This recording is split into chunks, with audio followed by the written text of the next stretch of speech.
Mister Rajendra Sharma पिछले 5 सालों से अपने बड़े से मकान में अपनी बेटी के साथ हंसी खुशी रह रहे थे। उनकी उम्र अब 60 को पार कर चुकी थी और बेटी पिया अब 28 की होने को थी।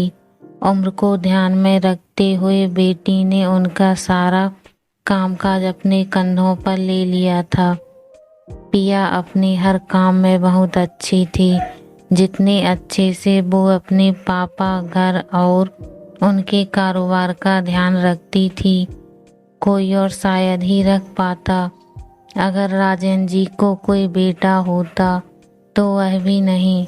इन बाप बेटी का रिश्ता बहुत ही प्यारा था। बिना बाबा के पिया को नहीं चलता और बिना पिया के उसके बाप का किसी काम में मन नहीं लगता। कभी कभी ऐसा लगता जैसे राजेंद्र जी पिया के बाप नहीं, उसके बेटे हैं। पिया की हरकतें ही कुछ ऐसी थीं।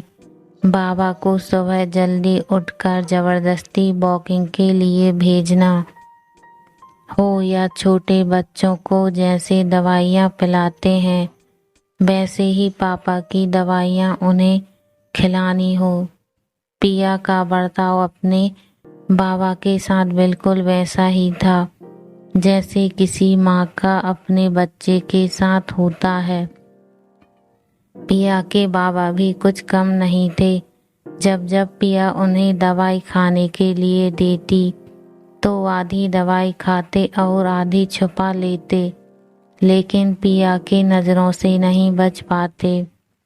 फिर वह उनके सामने खड़ी होकर सारी दवाई उन्हें जबरदस्ती खिलाती। रात को पिया के सोने के बाद चुपके से किचन में जाकर फ्रिज से मिठाई चुरा कर खाना। बाबा की ऐसी शरारतें भी प्रिया पकड़ लेती थी।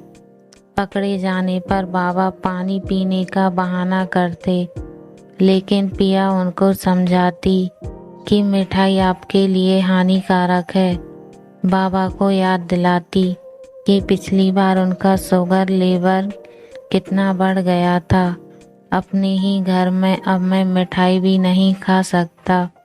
बड़बड़ाते हुए, नाराज होने की एक्टिंग करते हुए बाबा किचन से चले जाते। फिर पिया उन्हें मनाने के लिए एक मिठाई का टुकड़ा पापा के पास लेकर जाती और फिर वो दोनों उसे आधा आधा बांटकर खाते। दोनों के चेहरे पर बड़ी स्माइल आ जाती। बस ऐसे ही दोनों की जिंदगी हंसी खुशी कट रही थी। उनका घर बहुत बड़ा था, उसमें कई कमरे थे, इसीलिए उन्होंने सोचा कि एक किराएदार रख लिया जाए, पैसों के लिए नहीं। लेकिन पिया के ऑफिस जाने के बाद अकेले रह रहे राजेंद्र जी को थोड़ा सा ही सही किसी का साथ मिल जाए। जल्दी ही एक किराएदार फाइनल हो गया। उनका नाम अमर सिंह था। उम्र उनकी 50-51 की होगी। एग्रीमेंट पेपर बनाने के दौरान पहली बार वह राजेंद्र जी और पिया से मिले। उन्हें दोनों से मिलकर काफ़ी अच्छा लगा और अब अमर सिंह अपनी बीवी के साथ राजेंद्र जी के घर पर किराएदार के तौर पर रहने लगे। थोड़े दिन बीते थे, लेकिन अमर सिंह राजेंद्र जी से अच्छी तरह घुल मिल गए। वह दोनों सुबह सुबह अब साथ में ही वॉकिंग के लिए जाया करते थे। कभी वह अमर सिंह के साथ तो कभी अमर सिंह और उनकी बीवी पिया और राजेंद्र जी के साथ डिनर किया करते। एक सुबह जॉगिंग के दौरान अमर सिंह ने कहा कि आप और पिया अकेले ही रहते हैं, आपको तो काफ़ी कुछ मैनेज करना पड़ता होगा। आप कैसे सब इतने अच्छे से संभाल लेते हैं? अजी मैनेज क्या करना है, मेरी होशियार बेटी के लिए यह कुछ भी नहीं है। पिया सब इतने अच्छे से संभाल लेती है कि मुझे किसी बात की कोई चिंता ही नहीं है। राजेंद्र जी ने मुस्कुराते हुए कहा, हाँ वह तो ठीक है, लेकिन जब पिया ससुराल चली जाएगी तब आपके लिए यह सब मैनेज करना बड़ा मुश्किल हो जाएगा। आपका कोई बेटा भी तो नहीं है और आप अकेले ही इतने बड़े घर में रहते हैं। अमर सिंह ने अपना विचार बताते हुए कहा। राजन जी के चेहरे के हाव भाव बदल गए।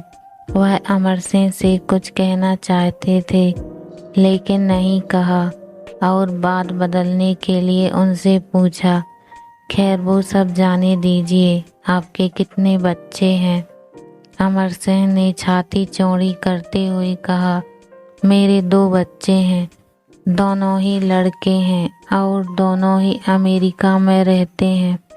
राजन जी को लगा जैसे अमर सिंह उन्हें ताना मार रहे हों, लेकिन फिर भी उन्होंने कुछ नहीं कहा और वो जॉगिंग करके अपने घर लौट आए। कुछ दिन बीते। राजन जी ने अमर सिंह को अपने साथ खाने के लिए बुलाया क्योंकि अमर सिंह की पत्नी किसी काम से बाहर गई थी और वे अकेले थे। अमर सिंह, राजन जी और पिया डाइनिंग टेबल पर बैठकर खाना खा रहे थे। पहला निवाला खाते ही अमर सिंह ने खाने की तारीफ करते हुए कहा, पिया बेटा, तुमने आज खाना बहुत अच्छा बनाया है। राजन जी ने गर्व महसूस करते हुए कहा, हाँ मेरी बेटी बहुत अच्छा खाना बनाती है। अमर सिंह जी बोल पड़े, यह तो बड़ी अच्छी बात है, उसके ससुराल वाले बड़े खुश रहेंगे। पिया उनसे कुछ कहना चाहती थी लेकिन राजन जी ने उसे रोक दिया और बात बदलने के लिए पिया से पूछा, कारोबार कैसा चल रहा है? कोई दिक्कत तो नहीं हो रही? पिया ने कारोबार की सारी जानकारी और स्थिति अपने पापा को बताई, जिसे अमर सिंह भी सुन रहे थे और वह प्रभावित होकर बोले, वाह पिया बेटा, मानना पड़ेगा, जिस तरह से तुम सारा कारोबार संभाल रही हो। तुम राजन जी की बेटी नहीं, बेटा हो बेटा। अब राजन जी से ना रहा गया। उन्होंने कहा, पता नहीं क्यों आप सभी लोग बेटी को बेटे के साथ कंपेयर करते हो। ऐसा एक भी काम या एक भी फील्ड बताइए जिसमें बेटियों ने अपना नाम ना बनाया हो। अरे आसमान में प्लेन उड़ाने से लेकर देश के सर्वोच्च पद पर बैठकर देश चलाने तक बेटियों ने हमेशा अपने आप को साबित किया है, लेकिन आप जैसे लोग अभी भी उनकी तुलना बेटों से ही करते रहोगे। होते होंगे बेटे सबके लिए ज़्यादा इम्पोर्टेंट, मेरे लिए तो मेरी बेटी ही सबसे बढ़कर है और मैं यह फक्र से कह सकता हूँ, जो मेरी इस बेटी ने मेरे लिए किया है, जितना प्यार मुझे दिया है उतना दुनिया का कोई भी बेटा नहीं दे सकता। चलिए मैं आपसे ही पूछता हूँ, आपके 2 बेटे हैं ना, बताइए वो साल में आपसे कितनी बार मिलने आते हैं? अमर सिंह जी ने, दुनिया बदल चुकी है, अब आप भी बदल जाइए, बेटी को बेटी ही रहने दीजिए, उसे बेटा बनाने की कोशिश मत कीजिए।